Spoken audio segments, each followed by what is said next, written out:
I'm Soraya. And this is the story of how my husband thought he could outsmart me. It started with whispers in the dark, bank transactions I never made, and a name, Ilya Moreau, that I had never heard before. Declan, my husband, wasn't just planning to leave me. He was planning to take everything, but he underestimated me. He thought I would crumble. Instead, I moved first. I protected what was mine, and 1 week later, his entire plan backfired. But what's worse wasn't just the betrayal. It was how long he had been planning it, how many lies he had told, and the lengths he was willing to go to destroy me. I woke up to an empty bed. The cold sheets beside me told me Declan had been gone for a while. At first, I thought maybe he had gone to the bathroom or grabbed a glass of water.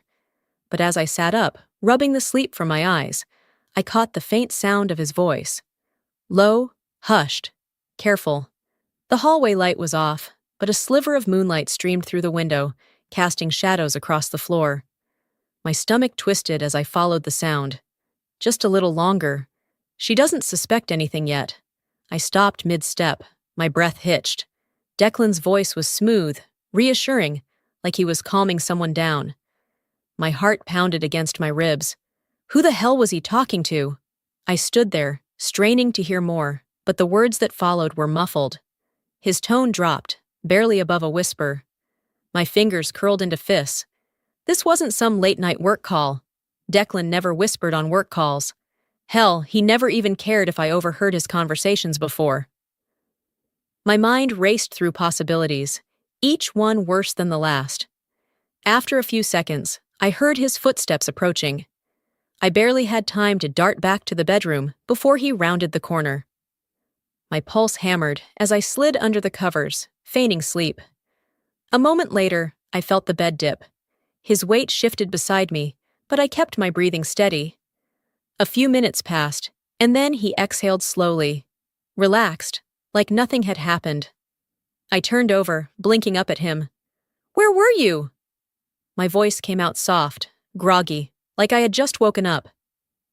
"Bathroom," he muttered without hesitation. "A lie? And the phone call?" Declan barely flinched. "Just a client. Had to smooth out some details for a case." I stared at him, watching for any sign of hesitation. He met my gaze, unreadable as always. Maybe I was overthinking. Maybe it really was work. But that whisper, that sentence, she doesn't suspect anything yet. I swallowed the lump in my throat and forced myself to roll over. My mind was screaming at me, but I ignored it. Not tonight. Not yet. The next morning, I woke up before Declan. He was still fast asleep, his arm draped across the pillow, where my head should have been. I slipped out of bed, grabbed my phone, and padded barefoot to the kitchen. I didn't usually check our bank accounts. Declan handled most of the finances, and I had never given it much thought. But something felt off. I scrolled through the transactions. My stomach tightened. $500, $1,200, $750, $2,000, a dozen withdrawals over the past 3 months, all relatively small but frequent enough to raise a red flag. Declan and I shared expenses, mortgage, utilities, groceries, but we also had separate accounts for personal spending. These transactions weren't for bills, weren't for investments, and definitely weren't for anything we had discussed. I took a shaky breath, my hands tightening around my phone. Behind me, I heard footsteps. I quickly locked my screen and turned to see Declan leaning against the doorway, rubbing his neck. "Morning," he mumbled, voice thick with sleep. "What's for breakfast?" I set my phone down. "I was about to ask you the same thing." He smirked, stepping forward to pour himself coffee.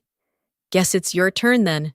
I watched him take a sip, his free hand resting on the counter. "I checked our bank account this morning."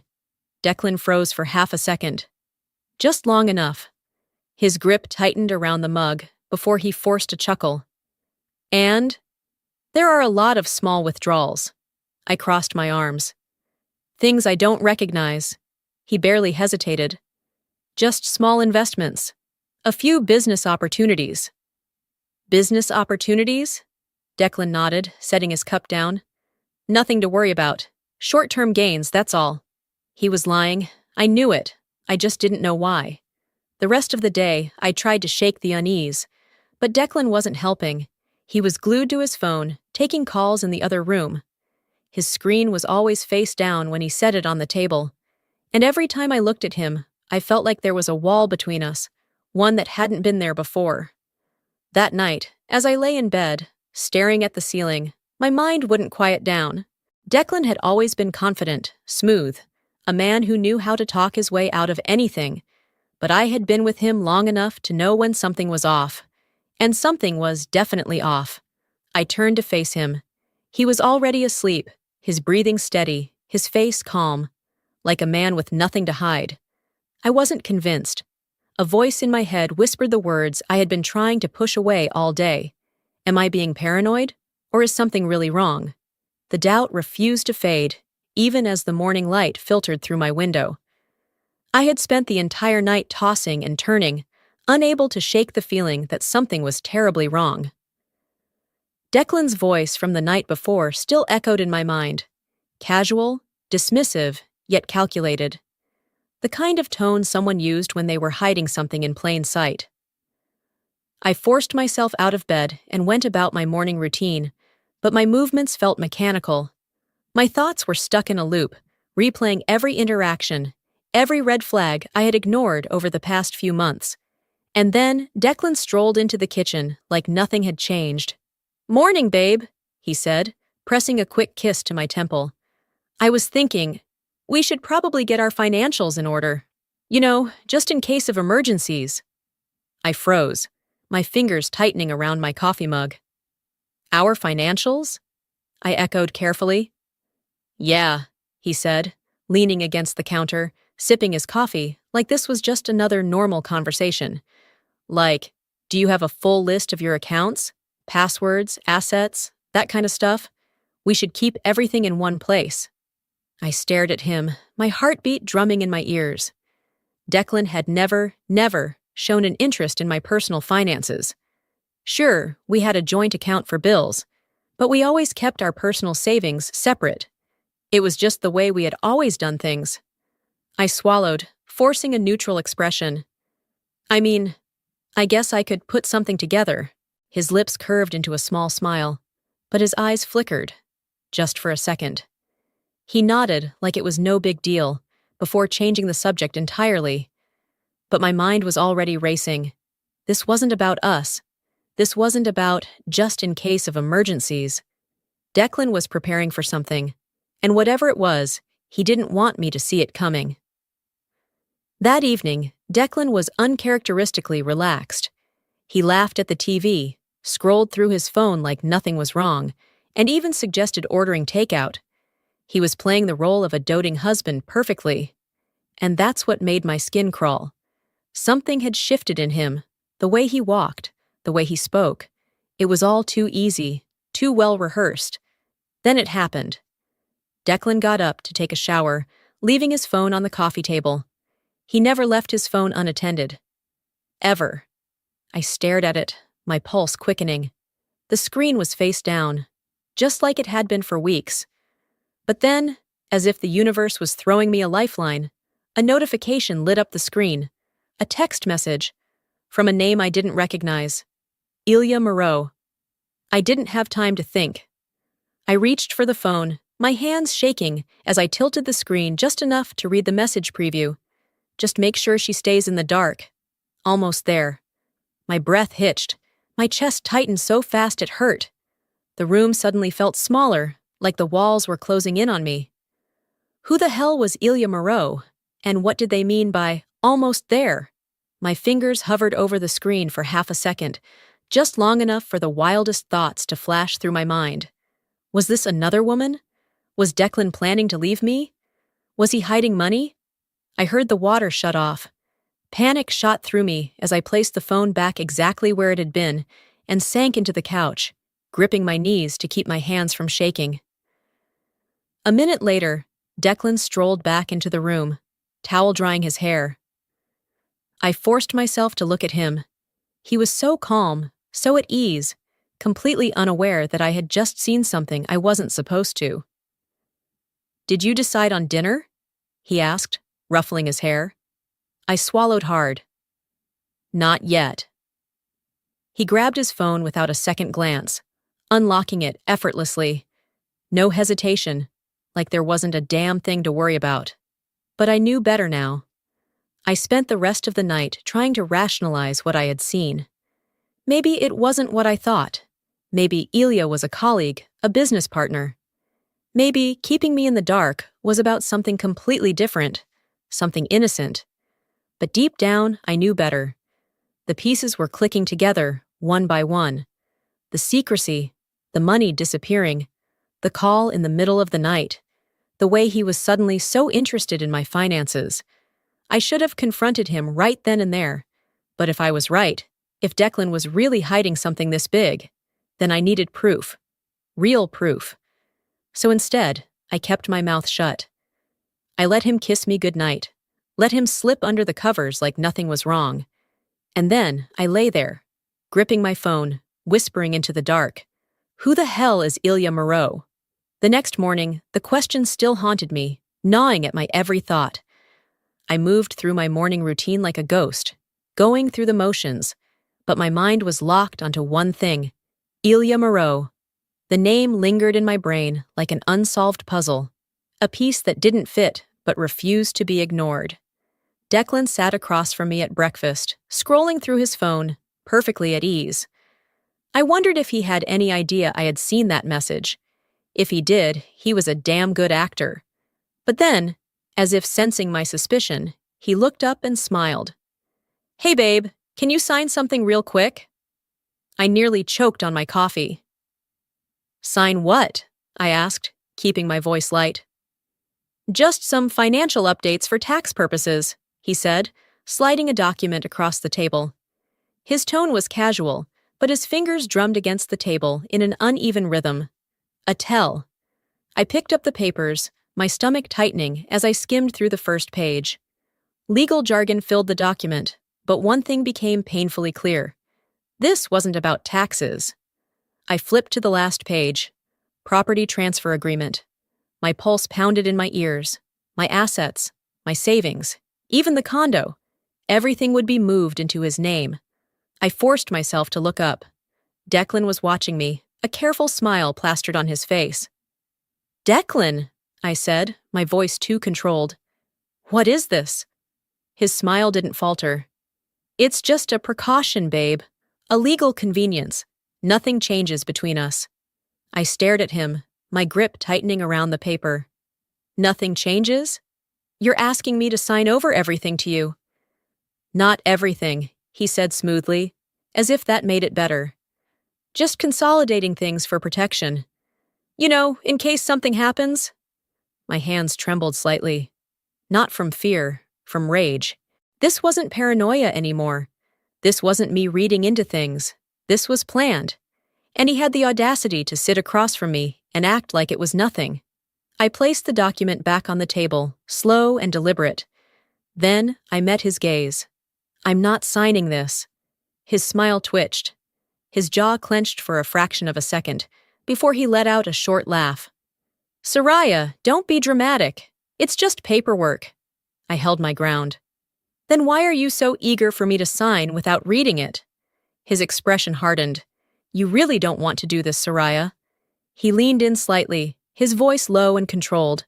But there was something underneath it, a warning, a threat. I met his gaze, unflinching. "Is that a threat?" Declan didn't answer right away. Instead, he leaned back in his chair, arms crossed, his expression morphing into something dangerously unreadable. The smirk he had worn moments ago faded, replaced with an unsettling calm. "I just think you're making this harder than it needs to be," he said, his voice too smooth, too measured. I swallowed my anger, keeping my expression neutral. He still thought he was in control, that I was just another move on his carefully planned out chessboard. I let the silence stretch, watching him. The way his fingers tapped idly against the table. the slight twitch in his jaw when I didn't respond. He was waiting for me to react, to get emotional, to panic, to break. I wouldn't give him the satisfaction. So I smiled, just enough to make him shift uncomfortably. "You know what, Declan?" I said lightly, standing up and gathering the papers. "You're right, I do need to think about this." His eyes narrowed slightly. He wasn't expecting that. But I had already turned away, walking to the kitchen and placing the documents neatly on the counter. I wasn't going to argue. Not now, not yet. Because now, I was the one in control. That night, Declan acted like nothing had happened. He moved through our home like we were still just another happy couple, making himself a drink, watching the news, scrolling through his phone like he didn't just try to con me into signing away everything I owned. But as I watched him, a realization settled in my chest like a weight. This had never been about saving our marriage. He wasn't trying to fix things. He was setting up his exit, and he wanted to take everything with him when he left. The next morning, I found him in the living room, sipping his coffee like he didn't have a single worry in the world. But when I sat across from him, he glanced up, immediately sensing that something had shifted. "We need to talk," he said, setting his cup down. I tilted my head. "Oh?" He exhaled, as if this was difficult for him, as if he was the one struggling. "I think we should separate." There it was. He said it like a man delivering a well-rehearsed speech, every word perfectly measured. "It's not working anymore," he continued, his tone even. "You have to see that." I stared at him, unmoving. He wasn't asking for a divorce. He was telling me it was happening. I let a beat pass, then another, before I finally spoke. "You've been planning this, haven't you?" A flicker of something crossed his face, gone before I could name it. "It's for the best, Soraya. We've grown apart." Grown apart. That's what he was going with? I leaned forward, resting my arms on the table. "You mean, you want out, but you want to make sure you don't leave empty-handed." His lips pressed into a thin line, but he didn't deny it. I could have screamed. I could have thrown the nearest object across the room. But I didn't, because something had shifted inside me. A steel resolve that hadn't been there before. So I leaned back in my chair, tilting my head slightly. Then, as calmly as I could, I said the words that would change everything. I already moved my assets. Declan's entire posture stiffened. His breath hitched. Not enough for someone else to notice, but I did. "What do you mean?" His voice was too sharp, too controlled. I smiled, slow and deliberate. "Exactly what it sounds like." His jaw clenched. I saw it then, the second he realized he had lost. He had spent months orchestrating this, setting up every little detail to ensure he came out on top. But he had underestimated me, and he hated that. A long silence stretched between us. Then, finally, Declan exhaled sharply and stood up.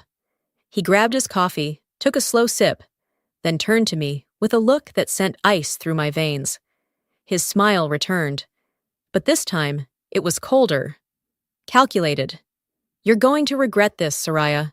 She wasn't sure if it was a threat or a desperate bluff. Either way, she was ready.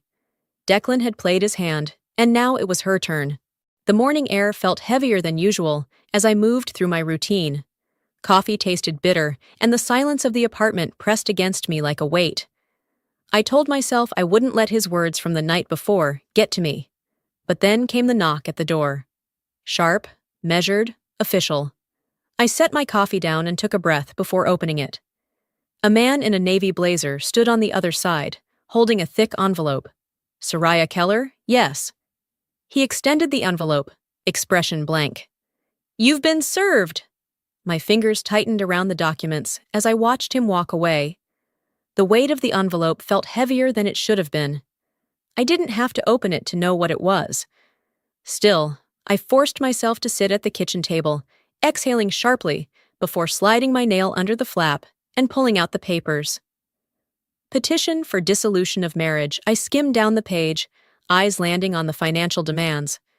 Declan wasn't just leaving. He wanted half of everything, the condo, the car, 50% of our shared assets, And, because he had the audacity, spousal support. I let out a bitter laugh, shaking my head. Of course, he thought he could take everything. He had been planning this for months, probably longer. The man I married was cold. But this was calculated. The smell of polished wood and freshly printed documents filled the air as I sat across from my attorney. She flipped through the papers, barely suppressing a smirk as she reached the financial breakdown. "Well," she said, tapping her nails against the desk, "he's got nothing." I raised a brow. "Just like that?" She glanced up, amused. "Just like that. You moved everything into a trust before he filed. That means legally he has no access. He can fight for spousal support, but considering your income history compared to his, it's not happening." I let out a slow breath, my shoulders finally releasing the tension I had been holding onto since that knock on my door. For the first time in weeks, I felt truly in control. Declan had spent all this time thinking he was the one orchestrating the game. He had underestimated me. That evening, I had just finished pouring myself a glass of wine when the front door slammed open. I didn't even flinch. Declan stood there, fury rolling off him in waves. His tie was loosened, and his jaw was clenched so tight I swore I heard his teeth grind. "You think you're so smart, don't you?" His voice was sharp, venomous. I took a slow sip of my wine, savoring the way his anger twisted around him like a storm. "I think I'm finally protecting myself." His hands curled into fists at his sides. "You planned this." I set my glass down, tilting my head. "So did you." Silence stretched between us, thick with unspoken accusations. Then, finally, he exhaled sharply, his eyes darkening as he muttered, "This isn't over." I exhaled slowly. I had won the first battle, but the war had just begun. For the first time in weeks, I felt a small sense of relief, knowing that Declan had lost his financial grip on me. But I should have known better than to think he would walk away quietly. The first sign of trouble came at work. It started with looks. Not the usual passing glances, but lingering stares. Whispers that cut off the second I entered the room. By mid-morning, my assistant, Rachel, hesitated before stepping into my office. "Hey, I think you should know something." I glanced up from my laptop, already exhausted. "What is it?" She shifted uncomfortably. "There's a rumor going around. I wasn't going to say anything, but—" She trailed off, wringing her hands. "Just tell me." Rachel hesitated, then sighed. "People are saying you took money from your joint accounts, that you were—" She swallowed hard, "laundering funds." I stared at her. The words landed like a slap. "What?" "I don't believe it," she added quickly. "But Declan, he's been talking to people, lawyers, mutual friends. The story's spreading." My stomach twisted, fury rising in my chest like wildfire. Declan wasn't just trying to take my money. He was trying to ruin me. By the time I got to my lawyer's office, I was barely holding it together. "This needs to stop. Now!" I slammed the stack of printed screenshots onto the desk, my hands shaking with rage. My lawyer, Patricia, glanced at them and let out a dry chuckle. "Well, he's certainly desperate." "He's slandering me." "Yes, but we can use that." She leaned back in her chair, tapping her pen against her desk. "If he's running around making false claims, he's opening himself up to defamation charges. We send a cease and desist first. If he ignores it, we escalate." I clenched my jaw. "I don't want this to drag out in court. I just want him to stop." Patricia sighed. "He's trying to bait you, Soraya. He wants you to react emotionally." She's right. I turned to see Beatrice, standing by the door with a knowing look. "You can't let him dictate your next move," she said, stepping forward. "You react too fast, and he wins." I swallowed my anger, nodding stiffly. But inside, I was seething. Declan wanted a fight. He was about to get one. I found him at La Rue, one of the city's most exclusive restaurants, laughing over drinks with two colleagues. The sight of him sitting there, completely unfazed, like he hadn't spent the past few days dragging my name through the mud, made my blood boil. I didn't cause a scene. I didn't scream. I didn't need to. I simply walked up to the table, leaned down, and whispered, "You have no idea what you've just started." Declan's smirk faltered for a split second before he masked it with an easy grin. He wiped his mouth with a napkin, eyes gleaming with challenge. "Let's see what you've got, then." I had given him one last warning. Now I was done playing fair. Declan had spent weeks trying to manipulate, intimidate, and control me. He had underestimated me at every turn. Now, after failing to take my money, after smearing my name, he was taking one final shot. A desperate man is a dangerous one. I was halfway through my morning coffee when my phone rang. "Patricia," I answered, sensing the urgency before she even spoke. "You need to come in," my lawyer said without preamble. "Declan just filed a motion for a full financial audit." The words sent a sharp jolt through my body. I set my mug down carefully, inhaling deeply. "On what grounds?" Patricia exhaled. "He's claiming you mismanaged joint funds and that you owe him a financial settlement. It's complete nonsense, but that's not the point." "Of course it wasn't. He's trying to drain me," I muttered. "Legal fees, time, stress. He knows he can't win, so he wants to wear me down." "Exactly."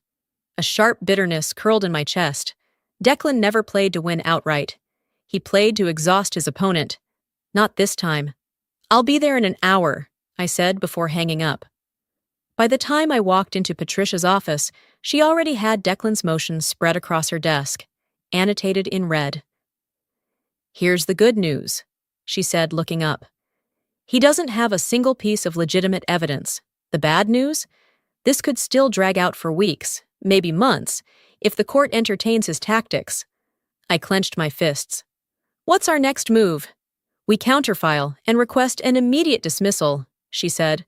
"We also demand that he pay for all legal costs if the court deems this a stall tactic." I smirked. "Let's do it." 2 weeks later, I found myself sitting across from Declan in a courtroom. He was dressed sharp, his tie a little too tight, his smirk barely concealed. He thought this was his moment. His lawyer stood first. "Your Honor, my client has reason to believe that Mrs. Keller improperly moved assets to avoid a fair divorce settlement. We are requesting a full forensic audit of all financial transfers made in the past 6 months." I didn't react. I didn't flinch. Patricia, calm as ever, adjusted her glasses and stood. "Your Honor, all of my client's financial moves were made before Mr. Keller even filed for divorce. There is no evidence of mismanagement or fraud." She slid a thick binder forward. "Additionally, we request that this motion be dismissed with prejudice and that Mr. Keller be required to cover all legal fees, as this is a clear attempt at financial harassment." The judge took their time reviewing the documents, their expression unreadable. The room was tense, silent. Declan was watching me, waiting for me to squirm. I didn't give him the satisfaction. Finally, the judge looked up. "The court finds no grounds for a full financial audit. The motion is denied. Furthermore, due to lack of evidence, Mr. Keller will be responsible for all legal fees associated with this claim." A sharp clap of the gavel. Just like that, Declan had lost again. Outside the courtroom, Declan walked past me without a word. But as he passed, he muttered just loud enough for me to hear. "You think this is over? Just wait." I had won this round, but I knew. Declan still had one last move left. Men like him don't walk away quietly. They don't accept defeat. They regroup, re-strategize, and come back with something even worse. And Declan? He had been plotting this too long to let it end here. I didn't have to wait long to find out what his final move was. The call came the next morning. "Soraya, we have a problem," Patricia said. I gripped the phone tighter. "What now?" There was a pause, then the sound of papers shuffling. "Declan and Ilya have filed a formal complaint. They're accusing you of financial fraud. According to their evidence, you've been falsifying financial records for months." I felt the air leave my lungs. If this accusation stuck, I wouldn't just lose money. I could be facing actual legal consequences.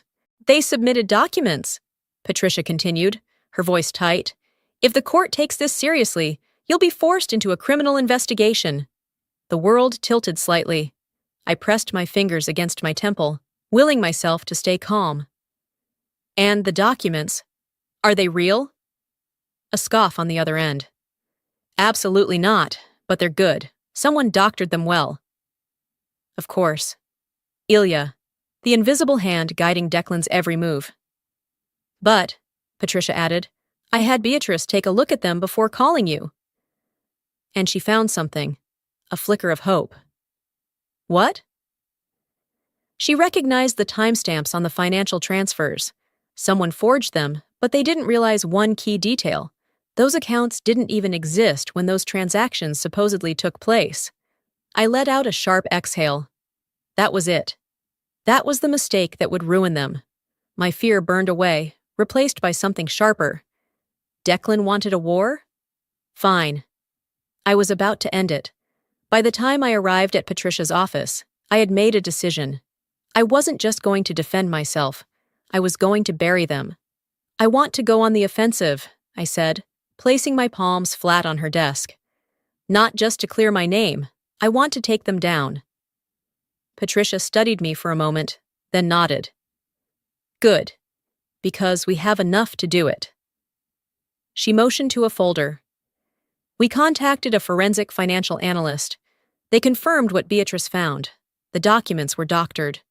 She smiled, sharp and satisfied. So here's what we do. We file a motion proving the documents are fraudulent. Then, we sue Declan and Ilya for defamation and falsifying legal evidence. I nodded. And I want full damages. Patricia leaned back, clearly pleased. I thought you might say that. 2 weeks later, I faced Declan in court for what would be the last time. I watched him closely as Patricia laid out our case. She spoke with precision, her voice carrying across the room. These documents, submitted as evidence against my client, were fabricated. We have irrefutable proof that the financial transactions listed never happened. The forensic analyst took the stand, detailing every false timestamp, every manipulated number. Declan's lawyer squirmed. They knew they were losing. Then came the final blow. Patricia placed a new folder on the judge's desk. Your Honor, in light of these fraudulent accusations, my client is countersuing Mr. Keller and his associate, Ilya Moreau, for defamation and the submission of falsified legal evidence. The silence in the courtroom was deafening. Declan's lawyer turned to him, whispering something urgent. Declan's jaw was locked, his face pale. Finally, his lawyer stood and cleared his throat. Your Honor, my client wishes to withdraw his claims. Of course he did. He had no choice. The judge nodded. Motion dismissed. Furthermore, Mr. Keller will be responsible for all legal costs. Declan had lost. Completely. As we exited the courthouse, Declan walked past me without a word. I didn't stop him. I didn't need to. I let him take a few steps before I whispered, just loud enough for him to hear. We're done here. For the first time in months, I felt something I had almost forgotten. Peace. No more court hearings, no more threats. No more waking up in the middle of the night, dreading what Declan would do next. I had won. It didn't feel like some grand victory, not in the way I had imagined. There were no fireworks, no dramatic final words. Just silence, the kind that comes after a storm, when the sky is still heavy, but the thunder is gone. And for the first time, that silence didn't scare me. 2 days later, I met with Patricia for the last time. She slid a final stack of papers across her desk. It's done. Declan signed the settlement. I exhaled slowly, my fingers hovering over the documents before finally picking them up. I scanned through the details, even though I already knew the outcome. Declan got nothing, not a dime. His financial claims? Dismissed. His defamation case? Backfired. His reputation? Ruined. He had tried to destroy me, and in the end, he was the one left with nothing. Patricia leaned back in her chair, watching me. How do you feel? I let out a quiet laugh, more exhale than sound. Lighter, she smiled. Good, you deserve that. I nodded, slipping the documents into my bag. This was it, the final step. I stood, extending my hand. Thank you, Patricia, for everything. She shook it firmly. Go enjoy your life, Soraya. You've earned it. And for the first time in a long time, I believed her. That evening, Beatrice and my mother insisted on a victory dinner. Margot greeted me with a warm hug as I stepped into her home, her eyes full of relief. It's over, she whispered. Yes, I murmured. It is.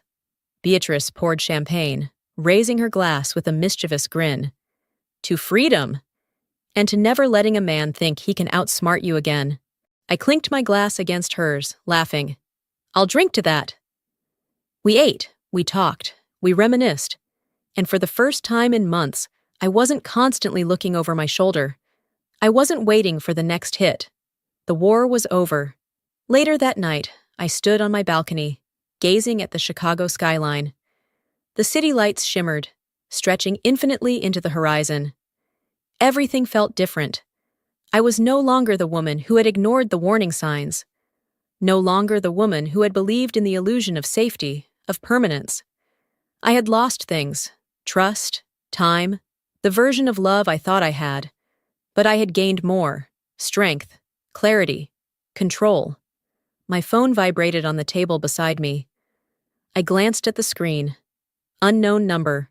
I didn't hesitate, blocked.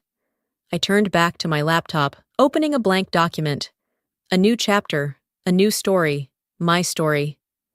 As I closed my laptop, I whispered, "This is my story now." Before we wrap up, let me leave you with something to think about. Life has a way of testing us in the moments we least expect. Sometimes the people we trust the most are the ones who betray us the deepest. But here's what I've learned. Strength isn't about avoiding betrayal, it's about how you rise after it.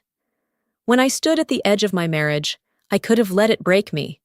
I could have let fear and doubt consume me. But instead, I chose to fight. Not just for my finances, but for my dignity, my freedom, and my future. And if there's one thing I hope you take from this story, it's this. You are stronger than you think. If you've ever been blindsided by betrayal, if you've ever felt like the rug was pulled from under you, know this. You are not alone. Life may throw its worst at you, but it's in those moments that you discover who you truly are. And sometimes, walking away from what no longer serves you is the greatest victory of all. Now, I want to hear from you. Have you ever faced a situation where you had to fight for yourself, even when the odds were against you? Share your thoughts in the comments. I read every single one of them. And if this story resonated with you, drop a 1 in the comments or tell me where you're watching from. And of course, if you want to hear more stories like this, make sure to subscribe to the channel and hit that notification bell. There's so much more to come. Until next time, stay strong, stay smart, and never let anyone take away your power.